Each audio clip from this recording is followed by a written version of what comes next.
Pessoal, agora vamos dar início, à nossa sétima parte desse treinamento e vamos falar de investigação de acidente. Então temos também dois vídeos aqui, porém só vamos ver um desses vídeos falando sobre investigação. Etapas de investigação: coletar os fatos descrevendo o ocorrido, analisar o acidente identificando as suas causas. Então, o que pode ter ocorrido para que esse acidente, aconteceu? O que foi realizado para que esse acidente, chegou a causar uma morte no trabalhador, a causar um ferimento de uma proporção maior? Então, tudo isso ele tem que ser verificado nessas causas desses acidentes. Definir as medidas preventivas acompanhando a sua execução. Então, temos aqui um formulário que vem alguns aspectos relacionados à investigação do acidente. E vou estar enviando isso também junto com o material. Isso é um modelo de investigação de acidente, onde vem dizendo nome do funcionário, acidente, função, que hora, se foi acidente de trajeto, se não foi, se foi típico, se foi doença do trabalho, enfim. Toda essa parte relacionada à investigação vem passando aqui nesse modelo desse formulário de investigação de acidente. Vamos para o primeiro vídeo relacionado à investigação. CAT, você faz antes uma investigação do suposto acidente? Não? Peraí, eu vou te explicar um negócio. Veja só, se um acidente de trabalho ocorreu ou não, você precisa saber antes de emitir uma CAT. E essa investigação para você é fundamental para você saber, primeiro, as condições de causalidade, o porquê que aconteceu aquele acidente, quais foram as causas primárias, secundárias que geraram aquele acidente. Você tem que verificar as informações e registrar esses dados, essas informações do acidente, para você obter depois dados estatísticos. E você precisa, inclusive, saber se efetivamente o acidente aconteceu. Veja que interessante. Esses dias atrás eu visitei uma empresa e verifiquei uma situação muito peculiar. Criaram uma situação de simulação do acidente, inventaram um acidente que efetivamente não aconteceu. E veja que, nessa situação, a equipe de segurança do trabalho, antes de emitir a CAT, fez uma investigação e percebeu a falsidade nas ações daquela equipe de empregados que estavam naquele local. Eles queriam tirar algum proveito lá da empresa naquela localidade. Veja que a empresa descobriu isso, registrou essas informações, conseguiu a confissão de todos eles e tomou atitudes para a punição desses empregados. O inverso também acontece. Imagine um acidente que efetivamente aconteceu que você não foi comunicado. Isso é importante que você saiba se aconteceu ou não, porque ele tem que constar essas informações na sua estatística de acidentes. Essa investigação, normalmente ela é feita com formulários padronizados na forma de checklist. Você tem condições de verificar essas informações. Um macete importantíssimo para você. Pegue a versão do acidentado, se ele tiver condições de dar essa versão, claro.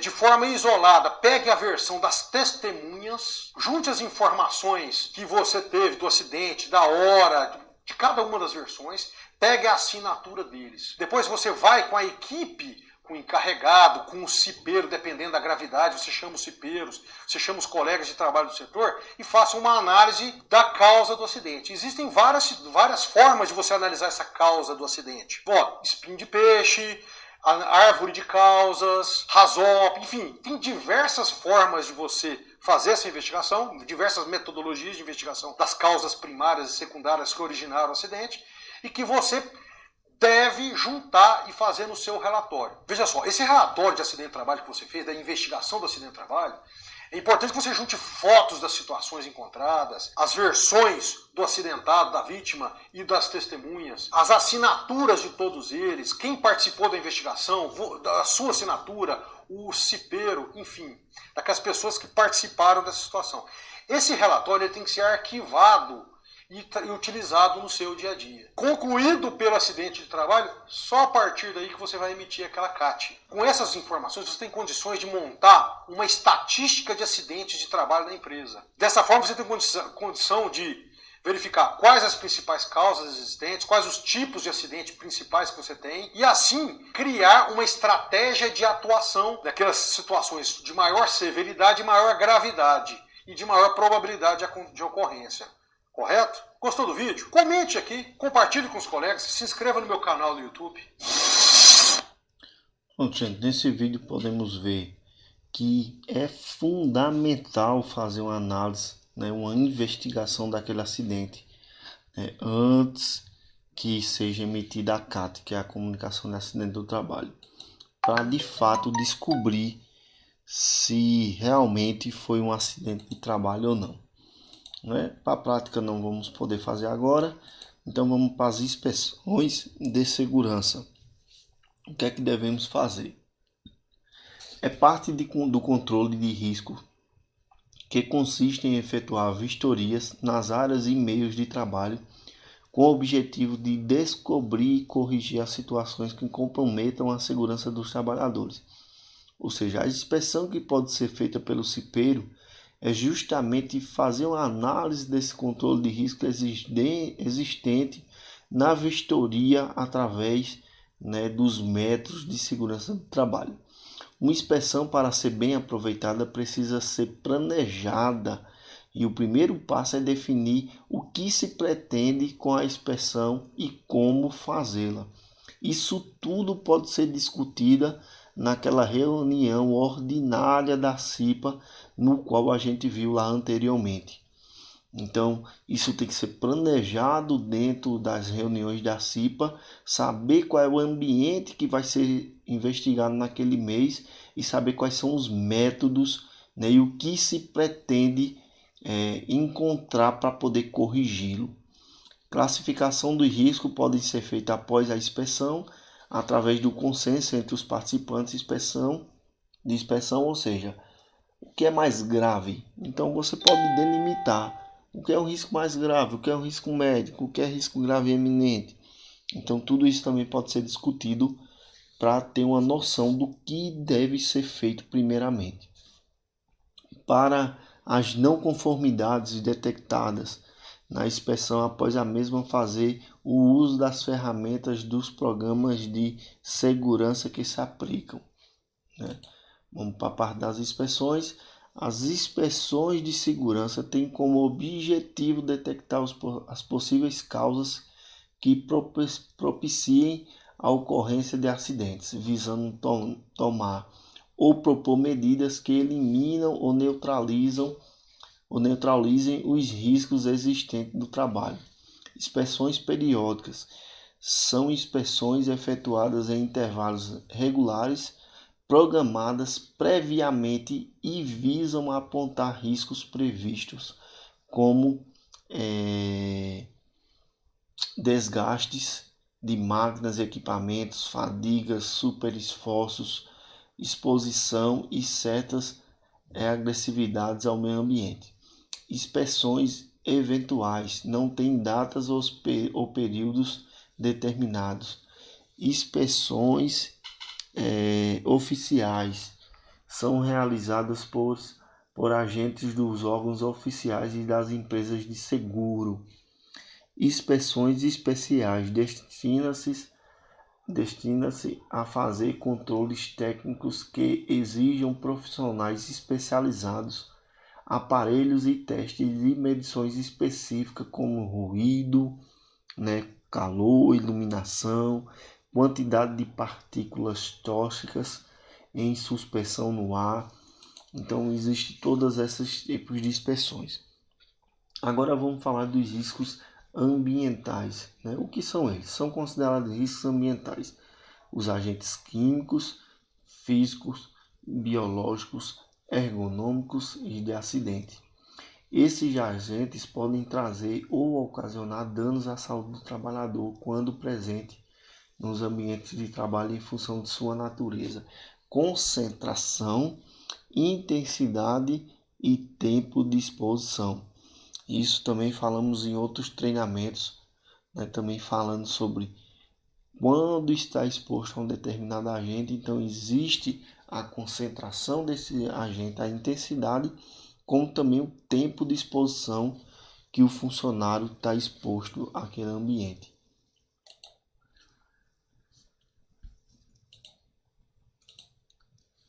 E as vias de ingresso do organismo, né? Que ela pode ser respiratória, cutânea e digestiva. As vias de ingressão no organismo.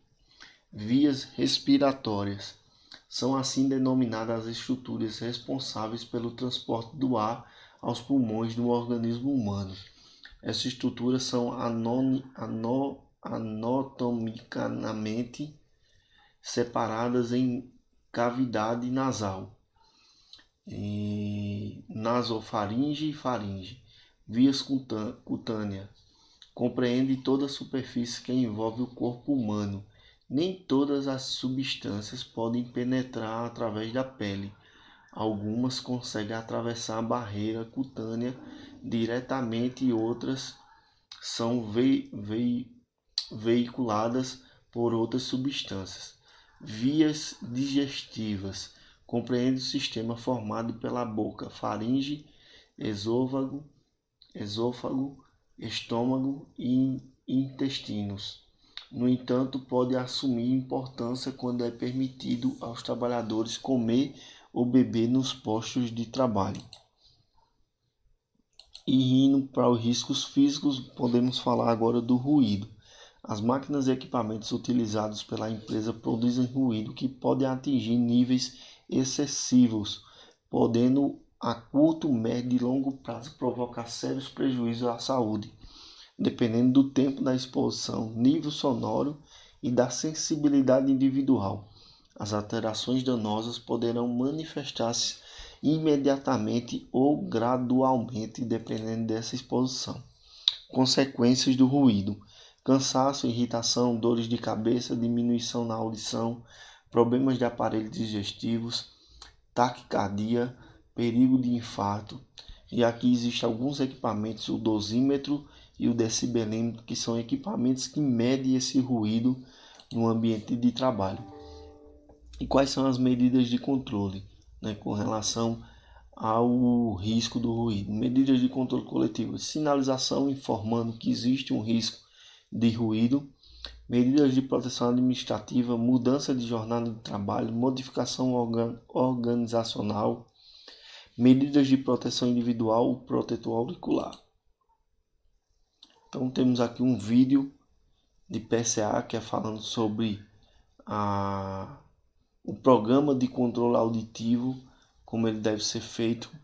Então, provavelmente, para não ficar muito longo nesse vídeo, vamos ver ele na próxima parte, porque senão vai passar dessa parte desse treinamento, vai ficar um pouco longo. Se você já sofreu. Então, veremos eles na próxima parte. Como também veremos a parte de vibração, né? As vibrações podem ser localizadas em certas partes do corpo, são provocadas por ferramentas manuais e elétricas e pneumáticas. Generalizadas, né, ou no corpo inteiro, as lesões ocorrem com os operadores de grandes máquinas, com os motoristas de caminhões, ônibus e tratores. Consequência: lesões na coluna vertebral, dores lombares. Para evitar ou diminuir a consequência das vibrações, é recomendado revezamento dos trabalhadores expostos ao risco ao menor tempo de exposição. Consequência: cansaço, irritação, dores nos membros, dores na coluna, doença do movimento, artrite, problemas digestivos, lesões ósseas, lesões do tecidos moles. E equipamento de medição: aqui está uma bomba, né, que mede essa vibração. Esse equipamento aqui, ele faz essa aferição dessa vibração naquele funcionário. Medidas de proteção coletiva: sinalização é uma medida de proteção coletiva. Medida de proteção administrativa: mudança de jornada de trabalho ou modificação organizacional. E medidas de proteção individual: luva anti-vibração. Pressões anormais a gente só vai ver na nossa próxima parte relacionada a esse treinamento de CIPA.